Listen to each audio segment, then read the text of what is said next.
Desert Diaries. Hello, Arizona calling. More adventures in healthcare this week and more confusion about how on earth this system is acceptable to, well, anyone, really. You might remember last year I spent what felt like a lifetime trying to fathom out how on earth to sort some dental work out for my daughter.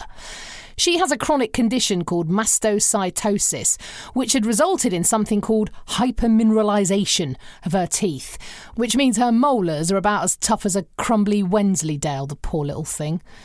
I finally managed to find a dentist after a big drama with the insurance company, as I went to the dentist without getting an official referral from the dentist they had assigned me without telling me. I mean, apparently I should have just known this.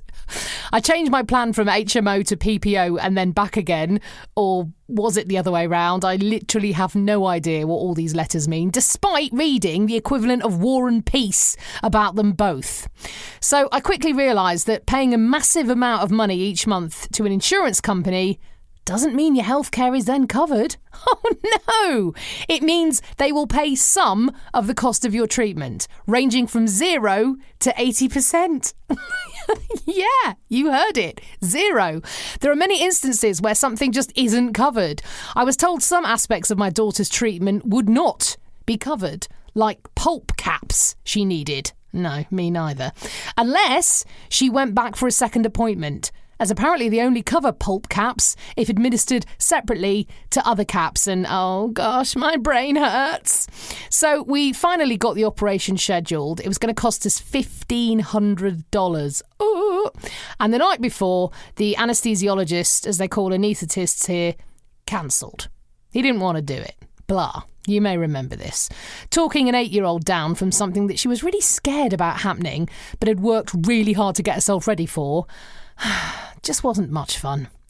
Then, of course, coronavirus happened. Then we were hounded out of our house. And then a million other things happened. And so, yep, it took me until this week when I took a deep breath and rang the dentist again. They had been supposed to sort out another dentist for me, but they had not. The cynic might say it's because they weren't getting paid for it.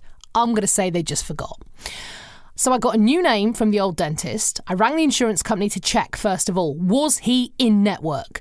This means, is he on their preferred provider list, which then means he can only charge a certain amount, not make up an amount, which, yes, can happen as well. They would then pay between 0 and 80% of this amount, the agreed amount between the two of them. You with me on this? Yes, he was in network, they said. Woohoo! So I schlepped the 45 minutes to his office in the East Valley in a lovely place called Mesa. And we saw him, and he was dead nice, so kind. He said he would do the operation. Woohoo! With all the insurance backup and everything again, it was going to cost $1,500 still. Whatever. Fine. Boom. I need to check with the anaesthesiologist, though, he said. He may only agree to do the operation if we go to Phoenix Children's Hospital. OK. Well, if we do, I'm afraid that's going to be expensive. What? No, I was thinking $1,500 for a 40-minute procedure. They're basically putting 4 caps on her little teeth. Was quite expensive anyway. On top of the hundreds of dollars we already pay every single month. Oh no, he said. The hospital can get really expensive. Oh, yikes. I called the insurance company back when we were out. Do you have an idea of cost? I said. They did not. The problem is, they said, he isn't in network. What? You said he was in network. Oh no. He's in network in that location, i.e. in his office. But the hospital's a different location. He's not in network there. Is anyone in network at the hospital? No. So not in network means you have no idea of and no control over what I could be charged. Correct. And you'll need to bring your medical insurance into play. Oh yeah, medical insurance is different to dental insurance. And apparently some of the tests and procedures and staff will fall under medical if in the hospital location as opposed to the dental office location. And is this location in network for my medical plan? Oh, I don't know, they said. you'll have to check that with your medical insurance, which is, of course, a different company.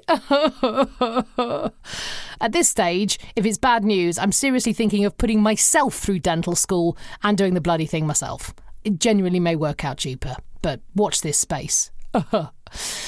So as we head into Independence Weekend here in the States, it's going to be a strange one. No public firework displays, no mass gatherings of rousing patriotic music and junk food, which I genuinely enjoyed last year. And of course, as we've headed back into a sort of lockdown here in Phoenix, it's going to be a tough time for bars and some restaurants too, which have been told to shut up shop for 30 days. Ordered by, yes, you've guessed it, Governor Doug Ducey. He's not a popular chap amongst a lot of people here right now who are still convinced that COVID-19 is a hoax. There's been such a spike in virus cases here that some states are actually closing the door to Arizonans. If I were to fly to New York tomorrow, I can't. And not because there aren't any flights, they are up and running, but because I'd have to sit in quarantine for 2 weeks before I was allowed out anywhere, simply because of where I'm flying in from. But luckily, I'm happy to sit in the furnace that is Phoenix in July. In fact, there's been jubilation on the TV news for the past few days as temperatures are surprisingly below average for this time of year. Only 37 on some days this week, and it's usually 43 by now. Panic not, it's back to volcano levels by the weekend and hitting 46 by next week. I may actually try the egg frying on the bonnet of a car scenario. Do keep an eye on facebook.com/seeyouinthedesert. It should drag the kids off screens for 30 seconds too. Also this week, I shared the brilliant story of the man who went hiking in Arizona in the day in summer. I mean, come on. Surely he had to take 96,000 gallons of water with him, which you'd need a pack of mules to carry. Now, thankfully, he was fine, but his hiking boots melted. Yeah, you heard it right. Arizona heat melts hiking boots. That egg doesn't stand a chance. I'll see you in the desert.